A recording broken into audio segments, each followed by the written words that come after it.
Oh, hello. สวัสดีทุกคนนะครับ my name's Gareth Payne.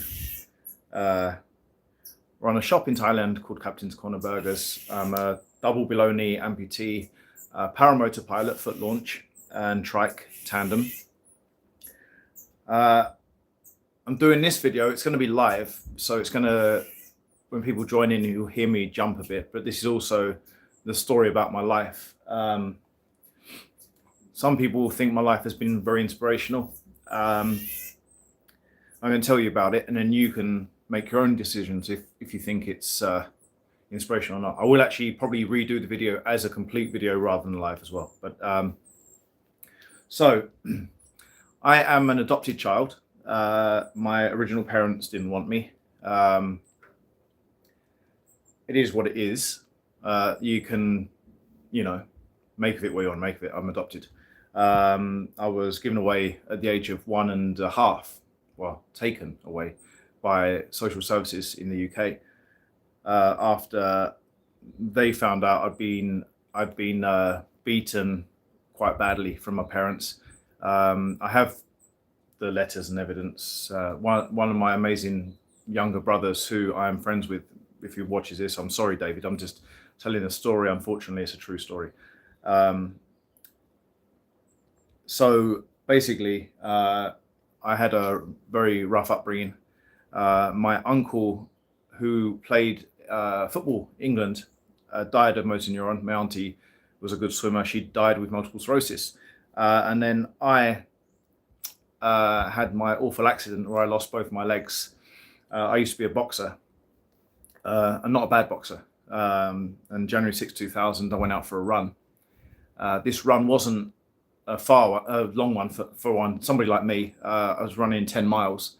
Unfortunately, I got to 7 miles and I fell over, really dizzy. I didn't fall over and then get dizzy. I got dizzy on the run and fell over. Remember, January 6, 2000, the date is key because you have to understand, in England, where I was running in London, it was bitterly cold. On that day, it was icy. There was a full moon, which was actually on my side that day. Freezing cold, and I'd been running for 7 miles, dripping with sweat, wearing a sweatsuit. Anyway, after I picked myself up off this jog, the initial jog, I started to try and jog again. I fell over for the second time, and that was not very cool. Favorite animal is my monkey. I have a monkey. So when I got to the third time I fell over, I realized I was in deep shit and decided to get to the pedestrian crossing where the railway is. The gates go up and down. The gates went up and I was able to step onto the crossing, but I fainted again. And that time I was out for 20 minutes and I woke up with a train coming at me. And obviously the train run me over, took both my legs. My heart stopped on the way to hospital 19 times. There was no blood in my body. I'd used my own shoelaces off my trainers, sneakers if you're American, to make a tourniquet on my legs, which didn't help that much. I was actually licking my own blood to try and keep fluid in my body, which was gross. Anyway, got to the hospital. They wanted to try and save one of my legs, but I told them, please don't. I was fucked anyway. I mean, I was so messed up. My ex-wife, amazing lady, said that I was the same color as the bed sheets, which were white, and my lips were purple. I was close to death. Anyway, the hospital, they saved my life. And roll on that year, I was determined to become an athlete still. I was a boxer originally. I wanted to be something better. I didn't want to be just an amputee. I learned to walk the very first day they got my prosthetic legs. They thought I would only learn to stand, but I walked.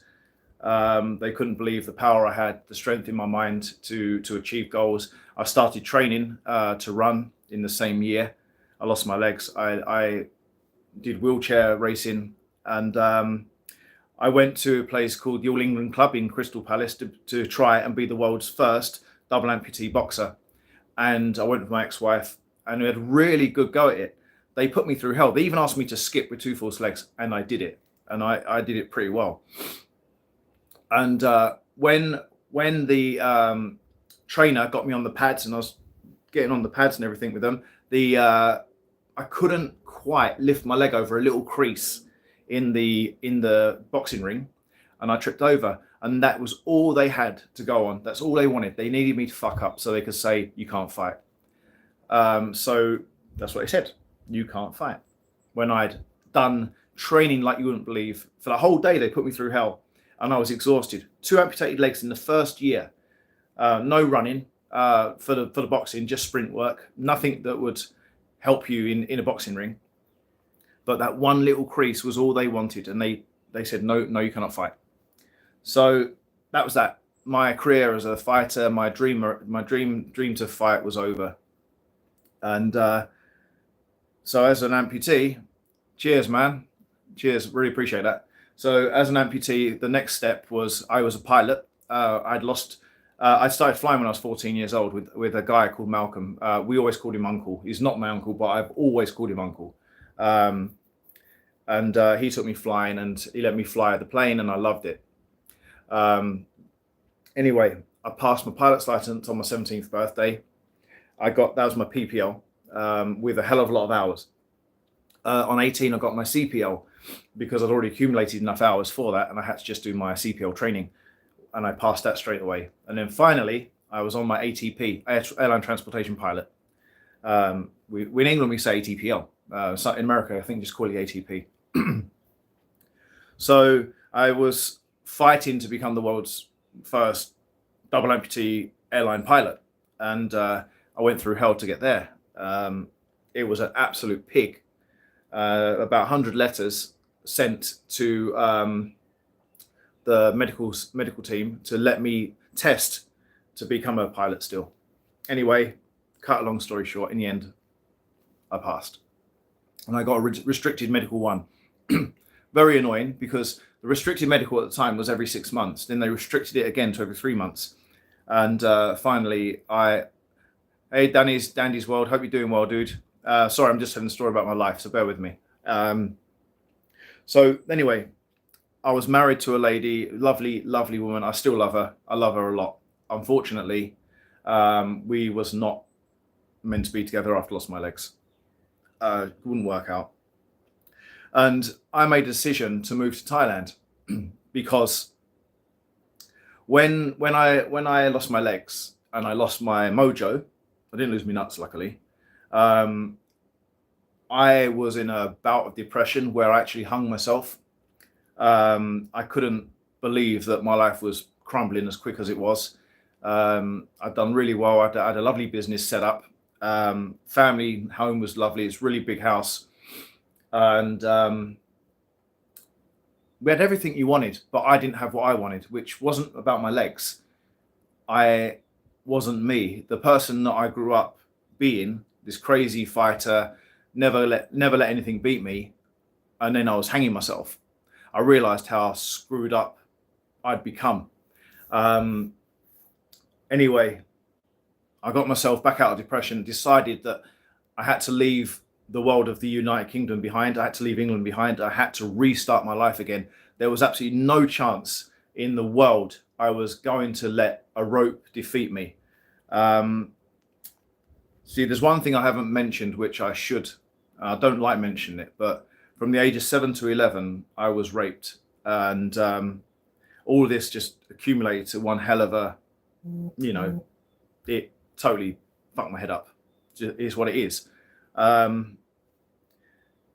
So basically, I went through hell and decided that if I didn't move away from the UK, I wasn't going to survive. I was ready to hang myself. I was ready to cut my wrists. I was ready to overdose. You name it, I would have done it. So what do you do when you have to learn to walk again? I thought the best thing I could possibly do is move it so far away from the United Kingdom that I couldn't possibly just go back. If I just went back, I would have given up, right?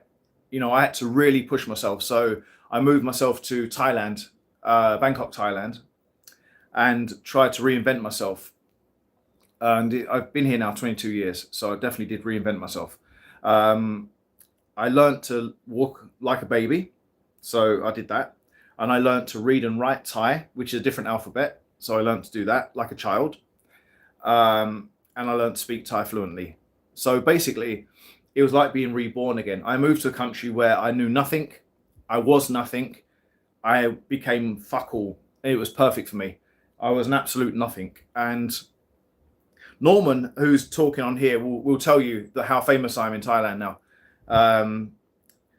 I've basically, I've got movies. I've done movies. I've done TV series. I've got cooking shows. I have a very famous, excuse me, a very famous business in Thailand. Extremely famous. Wherever we go, people actually know who I am. Luckily, they don't know everything, which I quite like. But it's quite incredible that you can 1 minute be on death's door with a train accident, next minute be on death's door with hanging yourself, and finally take the kick up the arse from it that tells you, go for it, change your life, be something you want to be. And I wanted to be what I was, which was different. And I became a chef, actor. I sing, I write songs, and I do blogging. My TikTok channel is massive. This one is tiny, but my TikTok is 200,000 followers, but they're all Thai, so there's no point in sharing that. So that's basically where I came from. That's my life and why I live in Thailand now. My wife that I'm married to now, we have a son that's got Down syndrome, holes in his heart, massive problems with his heart. My daughter died when she was born. She died at birth.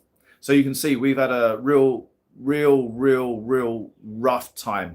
But this guy, Norman, by the way, I love him to bits. He's dying of cancer. So he knows I'm not being an arsehole. It's a fact. But he's a fighter like me, so I've got nothing but love for him.